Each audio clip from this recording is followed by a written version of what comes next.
The recent spring and summer seasons of anime have been a blast, and there have been many shows that I've enjoyed, from Gamers to Fate Apocrypha, Classroom of the Elite, and even Symphogear EXE. All of these shows were amazing in their own right. However, one show broke the mold and took center stage. Recreators, a spring season anime that ran through the summer, has finally come to a close, and with its end, I'd like to give a full review and talk about my thoughts on such a unique anime. There are going to be spoilers, so if you don't want to be spoiled, leave now. Anyway, this show revolves around a high school boy named Sota Mitsushino who enjoys anime, manga, and games much like we do. When watching his favorite anime, known as the Symphony of Vocal Chevalier, he is suddenly brought into the world where he witnesses one of the main characters, Celestia Yupitira, facing off against an opponent unfamiliar to the series. The fight comes to an abrupt end, with Sota reappearing within his bedroom, along with Celestia coming straight out of her anime. The fight continues into the real world, as the mysterious woman continues to attack Celestia in the real world. Sota is brought into the conflict as well, only for the two of them to be rescued by another fictional character known as Meteora Osterreich, who hails from a video game called A Vulcan of Reminisce. The mysterious woman escapes, and the two fictional characters explain that they've been brought into this world by that woman they were fighting. This builds up Recreator's central premise, which involves fictional characters coming from popular works being summoned into the real world, which they call the World of Gods. Along with Celestia and Meteora, characters such as Alisteria, Mamika, Yuya, Rui, Let's Talker, and Megane also show up. They all come from popular light novels, video games, anime, manga, visual novels, and all kinds of other fictional works that exist within the series. This mysterious woman has brought all of them here in order for them to meet their gods, or creators, who wrote and created their stories.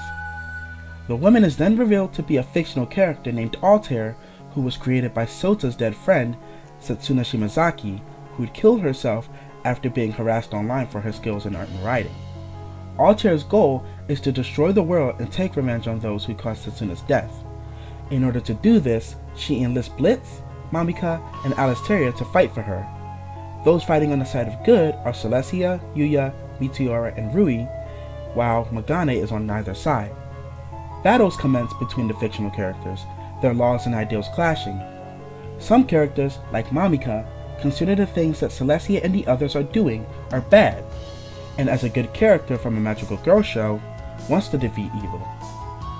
She later finds out that she was only being used by Altair and is killed. Alisteria cared about and believed in Mamika, but is swayed by Megane that Meteora planned this. Megane is an antagonist in the light novel she comes from, and enjoys causing disruption and chaos. Alisteria, who is heroic and relies on her morals, believes that what she is doing is right, and would rather not work alongside the others, especially since she blames her creator for causing all the problems in her world. She ends up attacking them, but gets a bit of a reality check that Mamika was not killed by Meteora. Things start coming to light as Sota begins to reveal that he feels like he is the cause for Setsuna's death, and withheld information about Altair due to his guilt. However, Meteora reassures him that he hasn't done anything wrong and everyone understands his troubles. They then begin to plan a way to defeat Altair, but of course, Altair has other plans. She gathers more characters from stories to use as her new allies. The heroes also gather allies in order to face off against Altair, such as Hikayu from a popular dating sim, and turn the battle into a live anime crossover event. The characters and their creators learn that they are brought into this world by fan influence and know that they need to use that fan influence in order to overpower and defeat Altair. What makes her so hard to defeat is her limitless amount of powers granted to her by her ability called the Holopsicon, which she uses by fan creations and altering them into special skills. After planning, the battle begins and the creations fight against Altair. Only one thing: Altair has summoned Karen, another protagonist of the Symphony of Vocal Chevalier, and he's also Celestia's partner. Another character known as Sho arrives, who is the hero of Exclusive Underground and the rival to Yuya. He works for Altair due to the fact that he is angry that the creator killed his little sister and best friend within the story. The battle continues on, but Blitz, Sho, and Alistaria join the side of good. Alistaria, in an attempt to stop Altair, is killed by her and others are damaged.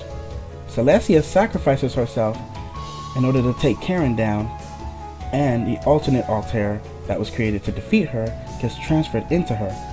At this point, the only way to stop her is to use a created version of Setsuna to talk things through with Altair. And after a long talk, the two end up living peacefully in their own world together. The battle comes to an end and the characters return to their own worlds, putting the show to a close as the creators and Meteora, who couldn't go back to their normal lives. In all honesty, this is the most interesting anime show I've seen in a while. It switches the isekai genre up by bringing fictional characters into the real world. What's so interesting is how characters stay completely in character at first. They retain all their morals, mindsets, and memories from the works they are from, but slowly grow as they spend time in the real world, talk with their creators, and bond as a team with a common goal to defeat Altair. There are many nods to the fact that these are fictional characters, and they reference subtle things about their works that otherwise go unnoticed if not closely paid attention to. Like how Mamika's otherwise harmless magical girl attack actually has effect in the real world as a deadly attack. She proceeds to ask why it hurt Celestia when it normally doesn't hurt others. Celestia then explains her world is filled with violence. This is funny because Mamika's series is a show for kids, much like the Precure franchise, where no one bleeds and gets injured for real. But since Celestia's series is for an older audience, things like blood, violence, and death are present. Another thing is how characters like Alistaria is angry with her creator for making her world such a mess. The same goes for Blitz Talker, being mad at his creator for killing off his daughter in the story, or how Hikayu is embarrassed that so many people witnessed the scandalous things her and the visual novel's main protagonist, Masayuki, had done with each other. The fact that they blame their creators for their suffering is honestly hilarious, since they believe that the gods are playing with their lives and controlling them like puppets, when in the real world, they're just stories that are entertaining us, not to make characters feel bad or have to go through hell. What I also really like within the series is the music and how each track blends in with each scene. Hiroyuki Sawano is the composer, and if you aren't aware of him, he is well known for doing the music for Attack on Titan, Owari no Seraph, Guilty Crown, All Noah Zero, and many other series. The animation is smooth and fluid, the character designs are colorful and are good to look at, and the fight scenes are so epic and fun that I can't help but get hyped when watching. Recreators is an amazing show that sets itself apart from the norm and tries something different. It really dives into the meta and experiments with a concept not seen too often in other shows. The show takes a basic concept and builds upon it, making it more serious and with a bit darker tone, while keeping it an uplifting and positive vibe to it. I know that I will truly miss Recreators now that it's over, and it gets me thinking, what would it be like if my own fictional characters came to meet me in the real world? Would they hate me for some of the stuff I wrote? Or would they just be happy to see me? It's shows like these that really stay in my mind, and I will definitely rewatch the show at a later point. Let's just hope that there will be more shows like this in the future. And even if there will be, I don't think there will ever be a show that can top Recreators. Well, that's all for today. I hope you all enjoyed this video, and if you did, please leave a like. I'd appreciate all the love I can get. If you want to see more in-depth reviews of shows like these, please hit that awesome red button and subscribe.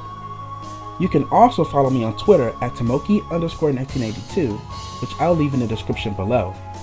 Thanks for watching, and remember to be the best otaku you can be. Peace.